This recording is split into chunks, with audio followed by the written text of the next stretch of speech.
कल्पना कीजिए उस समय की, जब यह ब्रह्मांड अभी अपनी शुरुआत में था। चारों ओर केवल अंधकार और हल्की रोशनी का खेल था। समय खुद अपनी राह तलाश रहा था। उसी काल में एक ऐसी दिव्य शक्ति का प्रकट होना हुआ, जिसके बिना न देवता टिक सकते थे, न मनुष्य जीवित रह सकते थे। वह शक्ति थी निद्रा, एक ऐसी अलौकिक ऊर्जा जो हर जीव को विश्राम देती है, हर थके हुए मन को शांति का स्पर्श कराती है। लेकिन क्या आपने कभी सोचा है, यह निद्रा देवी आखिर आई कहाँ से? उनकी उत्पत्ति के पीछे कौन सा रहस्य छिपा है? क्या यह सिर्फ एक शक्ति थी या किसी त्याग और भावनाओं की कहानी? आज हम आपको उसी रहस्यमयी कथा से परिचित कराएंगे। एक ऐसी कहानी जो प्राचीन ग्रंथों की गहराइयों में छिपी हुई है और जो हर सुनने वाले के हृदय को छू जाती है। नमस्कार दोस्तों, आपका स्वागत करता हूं आपके अपने चैनल हेरिटेज ऑफ हिंद में। आज हम एक बेहद रोचक और ज्ञान से भरपूर कथा लेकर आए हैं। लेकिन आगे बढ़ने से पहले एक छोटा सा अनुरोध है, इस कहानी को अंत तक जरूर सुनें, क्योंकि अधूरी कथा सुनना शुभ नहीं माना जाता। अगर आप अपनी माँ से सच्चा प्रेम करते हैं तो इस वीडियो को लाइक करें, चैनल को सब्सक्राइब करें और कमेंट में माँ लिखकर अपना आशीर्वाद जरूर दें। तो चलिए बिना देर किए शुरू करते हैं यह अद्भुत कथा। जब सृष्टि की रचना प्रारंभ हुई, तब ब्रह्मा जी ने सबसे पहले देवताओं को उत्पन्न किया, फिर असुरों का निर्माण हुआ, उसके बाद मनुष्य, पशु पक्षी और अंत में वनस्पतियां अस्तित्व में आईं। धीरे धीरे पूरी सृष्टि जीवन से भर गई। सूर्य रोज उगने लगा, चंद्रमा अपनी ठंडी रोशनी से रात को सुंदर बनाने लगा, धरती हरी भरी हो गई। लेकिन इस सुंदर सृष्टि में एक बहुत बड़ी कमी थी, कोई भी जीव विश्राम नहीं कर पा रहा था। देवता अपने कार्यों में लगातार लगे रहते, मनुष्य बिना रुके श्रम करते रहते, पशु पक्षी भी थक कर चूर हो जाते, लेकिन उन्हें आराम नहीं मिलता। थकान बढ़ती जा रही थी, मन और शरीर दोनों टूटने लगे थे, लेकिन आराम का कोई साधन नहीं था। यह सब देखकर ब्रह्मा जी चिंतित हो उठे। उन्होंने भगवान विष्णु से कहा, प्रभु, मैंने सृष्टि तो बना दी, लेकिन इसमें एक बड़ी कमी रह गई है। कोई भी प्राणी विश्राम नहीं कर पा रहा, उनका जीवन कष्टमय होता जा रहा है। भगवान विष्णु हल्के से मुस्कुराए और बोले, ब्रह्मदेव, आपने गति तो दी है, लेकिन ठहराव नहीं दिया। आपने जागरण तो बनाया, पर निद्रा को स्थान नहीं दिया। चिंता मत कीजिए, इसका समाधान अवश्य होगा। इसी समय एक और महान घटना होने वाली थी। देवताओं और असुरों के बीच अमृत प्राप्ति के लिए एक विशाल प्रयास शुरू होने वाला था। समुद्र मंथन। मंदराचल पर्वत को मथानी बनाया गया, वासुकी नाग को रस्सी के रूप में इस्तेमाल किया गया और भगवान विष्णु ने कच्छप रूप धारण कर पर्वत को सहारा दिया। मंथन शुरू हुआ। सबसे पहले निकला घातक विष, जिसे भगवान शिव ने अपने कंठ में धारण कर लिया। फिर एक एक करके अनेक दिव्य रत्न प्रकट होने लगे। कामधेनु, उच्चैश्रवा, ऐरावत और कई अद्भुत वस्तुएं उस महासागर से बाहर आईं। लेकिन जब मंथन अपने अंतिम चरण में पहुंचा, तभी अचानक समुद्र की गहराइयों में कुछ अलग घटित हुआ। एक दिव्य प्रकाश उभरा, लेकिन वह तेज और चुभने वाला नहीं था। वह बहुत शांत, बहुत कोमल और बेहद सुकून देने वाला था, जैसे कोई थके हुए मन को अपने आगोश में ले रहा हो। और उसी शांत प्रकाश से प्रकट हुई निद्रा देवी। यह प्रकाश चकाचौंध करने वाला नहीं था, बल्कि हल्का, धुंधला और बेहद सुकून देने वाला था। उसे देखकर देव और दानव सभी विस्मित रह गए। उसी कोमल आभा के बीच एक दिव्य स्त्री का अवतरण हुआ। उनका सौंदर्य अलौकिक था, पर उनकी आंखें आधी बंद थीं, मानो वे किसी गहरी शांति में लीन हों। उनके चेहरे पर ऐसी गहन स्थिरता थी जिसे देखकर किसी भी व्याकुल मन को तुरंत शांति मिल जाए। उनके हाथों में कमल सुशोभित थे और उनके चारों ओर एक मनमोहक सुगंध फैल रही थी, जो वातावरण को शांत और पवित्र बना रही थी। तभी ब्रह्मा जी ने आश्चर्य से पूछा, यह दिव्य स्वरूप कौन है? विष्णु जी ने मुस्कुराते हुए उत्तर दिया, ये हैं योग निद्रा, निद्रा की देवी, महानिद्रा। ये वही शक्ति हैं जो इस सृष्टि में विश्राम और संतुलन लेकर आएंगी। हर जीव को शांति देने वाली यही देवी हैं। लेकिन यह केवल कहानी का एक पहलू था। निद्रा देवी की उत्पत्ति का रहस्य इससे कहीं अधिक गहरा और पीड़ादायक था। सृष्टि के निर्माण से भी पहले, जब केवल ब्रह्मांडीय चेतना का अस्तित्व था, तब एक अद्भुत शक्ति विद्यमान थी, सुषुप्ति। वह आदिशक्ति का ही एक स्वरूप थी, जिनका कार्य था ब्रह्मांड में संतुलन बनाए रखना। सुषुप्ति का हृदय जागरण नामक देवता के लिए धड़कता था। जागरण गति, ऊर्जा और कर्म के प्रतीक थे, जबकि सुषुप्ति शांति, विश्राम और स्थिरता का स्वरूप थीं। दोनों एक दूसरे के पूरक थे, एक के बिना दूसरा अधूरा। परंतु जब ब्रह्मा जी ने सृष्टि की रचना आरंभ की तो उन्होंने जागरण को तो स्थान दिया, लेकिन सुषुप्ति को अनदेखा कर दिया। जागरण अपने नए कर्तव्य से प्रसन्न थे, लेकिन सुषुप्ति का हृदय टूट गया। उन्होंने व्याकुल होकर कहा, प्रिय, मैं आपके बिना अधूरी हूं, आप मुझे अपने साथ क्यों नहीं ले जा रहे? जागरण ने अहंकार से उत्तर दिया, सृष्टि को गति चाहिए, कर्म चाहिए, सक्रियता चाहिए, विश्राम की कोई आवश्यकता नहीं। तुम यहीं रहो, मैं अपनी शक्ति से संसार को चला सकता हूं। यह सुनकर सुषुप्ति भीतर से बिखर गईं। उनकी आंखों से आंसू बहने लगे, लेकिन वे साधारण आंसू नहीं थे। उनमें गहरा दर्द, उपेक्षा और टूटे हुए प्रेम की पीड़ा समाई थी। हर आंसू एक कहानी था, भुला दिए जाने का, ठुकराए जाने का। उस क्षण सुषुप्ति ने एक कठोर संकल्प लिया। उन्होंने अपने अस्तित्व का त्याग करने का निश्चय किया और कहा, यदि इस सृष्टि को मेरी आवश्यकता नहीं तो मैं स्वयं को समाप्त कर देती हूँ। लेकिन मेरा यह वचन है, जहाँ विश्राम नहीं होगा वहाँ केवल पीड़ा ही जन्म लेगी। और इसके साथ ही उन्होंने अपने प्राण त्याग दिए। लेकिन दिव्य शक्तियाँ कभी पूर्णतः नष्ट नहीं होतीं। सुषुप्ति की ऊर्जा ब्रह्मांड में बिखर गई और अंततः क्षीर सागर की अथाह गहराइयों में जाकर समा गई। वहां वह शक्ति युगों तक सुप्त अवस्था में रही, मानो सही समय की प्रतीक्षा कर रही हो। फिर समय आया समुद्र मंथन का। उसी दौरान वह ऊर्जा फिर जागृत हुई, लेकिन अब वह सुषुप्ति नहीं रही थी। वह एक नए रूप में प्रकट हुई, निद्रा देवी के रूप में। उनके भीतर वही प्रेम था, वही पीड़ा थी और वही करुणा थी जो हर टूटे हुए हृदय में जन्म लेती है। जब निद्रा देवी समुद्र से प्रकट हुईं तो सभी देवता उनके आगे नतमस्तक हो गए। विष्णु जी ने कहा, देवी, आपका आगमन धन्य है। आप इस सृष्टि में वह शांति लाएंगी जिसकी अब तक कमी थी। निद्रा देवी ने मधुर और शांत स्वर में कहा, मैं हर थके हुए प्राणी को विश्राम दूंगी, हर व्याकुल मन को शांति दूंगी और हर पीड़ित हृदय को सुकून प्रदान करूंगी। लेकिन मेरी एक शर्त है।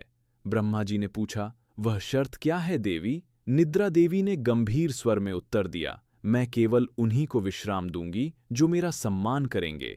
दिन भर की थकान के बाद जो मुझे अपने आंचल में समेट ले, जो यह समझे कि आराम कोई कमजोरी नहीं बल्कि नई ऊर्जा का आधार है, वही वास्तव में मेरे योग्य है।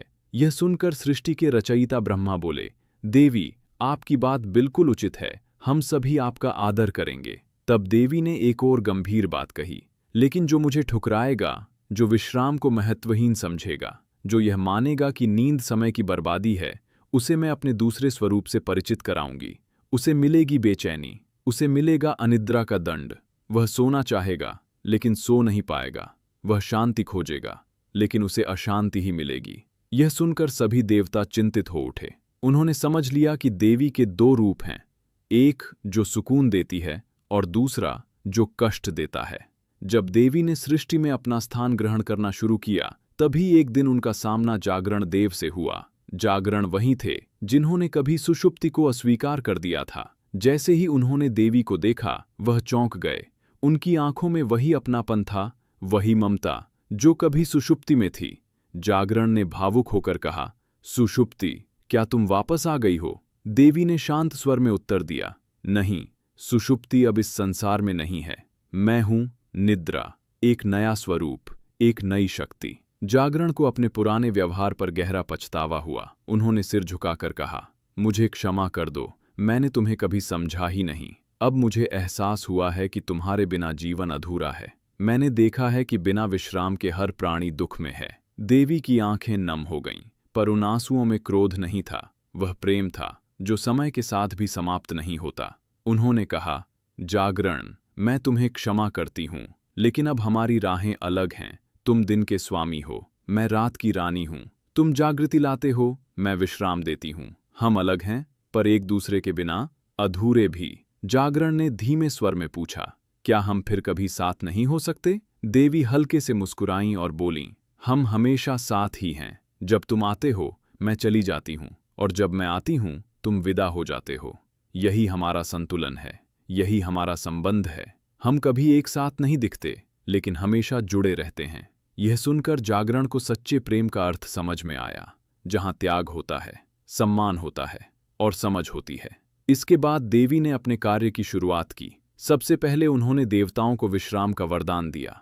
इंद्र, वरुण, अग्नि और वायु सभी पहली बार गहरी नींद में लीन हुए।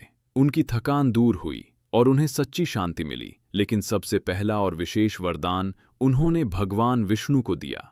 देवी ने कहा, प्रभु, आप इस सृष्टि के पालनकर्ता हैं, आपका दायित्व सबसे अधिक है, इसलिए मैं आपको योग निद्रा का वरदान देती हूँ। जब भी आप विश्राम करेंगे, आपकी चेतना जागृत बनी रहेगी। भगवान विष्णु ने प्रसन्न होकर कहा, देवी, तुम्हारे बिना यह सृष्टि अधूरी है, तुम सच में अद्भुत हो। इसके बाद देवी मनुष्यों के बीच आईं। उन्होंने देखा मनुष्य अत्यधिक थके हुए थे। उनकी आंखों में जलन थी, शरीर कमजोर था और मन अशांत था। देवी ने उन्हें स्पर्श किया और कहा, अब विश्राम करो। और उसी क्षण पहली बार मनुष्य ने सच्ची नींद का अनुभव किया। उनकी पलकों ने धीरे धीरे आंखें बंद कर लीं, शरीर शांत हो गया और मन को एक गहरी स्थिरता मिल गई। वे गहरी नींद में डूब गए, ऐसी नींद जिसमें सारी थकान जैसे पिघलकर समाप्त हो गई हो। जब सुबह उनकी आंख खुली तो उन्हें ऐसा अनुभव हुआ मानो जीवन ने फिर से एक नई शुरुआत कर दी हो। मनुष्य ने हाथ जोड़कर कहा, हे देवी, आपका आशीर्वाद अद्भुत है। आपने हमें वह सुकून दिया जिसका अनुभव हमने पहले कभी नहीं किया था। देवी मुस्कुराईं और बोलीं, यह मेरा धर्म है, पर याद रखो, नींद एक अनमोल वरदान है, इसका संतुलन बनाए रखना जरूरी है। जो आवश्यकता से अधिक सोता है वह जड़ता में डूब जाता है, और जो बिल्कुल नहीं सोता उसका मन और बुद्धि दोनों असंतुलित हो जाते हैं। जब यह बात असुरों तक पहुंची कि संसार में विश्राम का महत्व बढ़ रहा है, तो उन्हें यह स्वीकार नहीं हुआ। उनके राजा हिरण्यकशिपु को यह बात बिल्कुल पसंद नहीं आई। उसने गर्व से कहा, नींद दुर्बलों के लिए होती है, हम असुर हैं, हमेशा जागते रहकर अपनी शक्ति बढ़ाते हैं, हमें विश्राम की जरूरत नहीं। निद्रा देवी उसके सामने प्रकट हुईं और शांत स्वर में बोलीं, अहंकार में मत डूबो, विश्राम कमजोरी नहीं बल्कि शक्ति को बनाए रखने का आधार है। जो खुद को आराम से वंचित करता है वह धीरे धीरे अपनी ही ताकत खो देता है। लेकिन हिरण्यकशिपु ने उनकी बात को ठुकरा दिया। मैं तुम्हारी शक्ति को अस्वीकार करता हूँ, मैं कभी नहीं सोऊंगा, उसने घमंड से कहा। देवी ने गहरी सांस ली और बोली, ठीक है, लेकिन जो मुझे ठुकराता है उसे उसके परिणाम भी सहने पड़ते हैं। इसके बाद हिरण्यकशिपु ने सच में नींद को त्याग दिया। वह लगातार जागता रहा, तप करता रहा, लेकिन समय के साथ उसका मन अस्थिर होने लगा, उसका क्रोध बढ़ने लगा, उसके निर्णय गलत होने लगे और उसका विवेक धीरे धीरे समाप्त हो गया। अंततः उसका अहंकार इतना बढ़ गया कि उसने खुद को ही ईश्वर मान लिया, और उसी अहंकार ने उसका अंत लिखा। भगवान नरसिंह के हाथों उसका विनाश हो गया। यह सब देखकर निद्रा देवी के मन में पीड़ा उठी। उन्होंने कहा, मैं किसी का अहित नहीं चाहती, मैं तो केवल शांति देना चाहती हूँ। लेकिन जो अहंकार में मुझे अस्वीकार करता है उसका पतन निश्चित हो जाता है। फिर भी उनके भीतर एक ऐसी वेदना थी जो कभी समाप्त नहीं हुई, एक अकेलापन, एक खालीपन। एक रात जब पूरी सृष्टि गहरी नींद में थी, निद्रा देवी अकेली बैठी थीं। उनकी आंखों से आंसू बहने लगे। जहां जहां उनके आंसू गिरे वहां एक अद्भुत फूल उग आया, ब्रह्म कमल, जो केवल रात में खिलता है और सूर्योदय के साथ मुरझा जाता है। भगवान शिव ने यह दृश्य देखा और उनके पास आए। उन्होंने पूछा, देवी, तुम क्यों व्याकुल हो?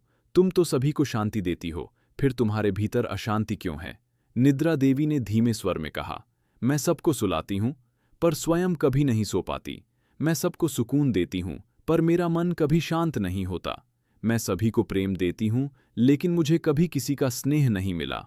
भगवान शिव की आंखों में करुणा झलक उठी। उन्होंने कहा, तुम्हारा त्याग ही तुम्हारी महानता है, तुम दूसरों के लिए जीती हो, यही तुम्हें दिव्य बनाता है। देवी ने कहा, लेकिन कभी कभी मन करता है कि मैं भी विश्राम करूं, किसी की गोद में सिर रखकर सपने देखूं। शिव बोले, यदि तुम सो गई तो यह पूरा संसार जाग जाएगा। तुम्हारा यह त्याग ही सृष्टि का संतुलन बनाए रखता है। निद्रा देवी ने अपने आंसू पोंछे और कहा, अब मैं समझ गई, मेरा कर्तव्य ही मेरी नियति है। समय बीतता गया और कलयुग आ गया। दुनिया बदल गई, लोगों की जीवन शैली, सोच और प्राथमिकताएं सब कुछ बदल गया। लेकिन एक चीज नहीं बदली, निद्रा का महत्व। फिर भी लोग इसे समझना भूल गए। वे कहने लगे, सोना समय की बर्बादी है, हमें बस काम करना है, आगे बढ़ना है। यह देखकर निद्रा देवी फिर से दुखी हो उठीं।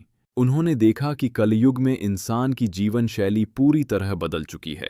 लोग देर रात तक जागते रहते हैं, उनकी आंखों से नींद गायब हो चुकी है, चेहरों पर थकावट साफ झलकती है, मन तनाव से भरा हुआ है और शरीर धीरे धीरे बीमारियों का घर बनता जा रहा है।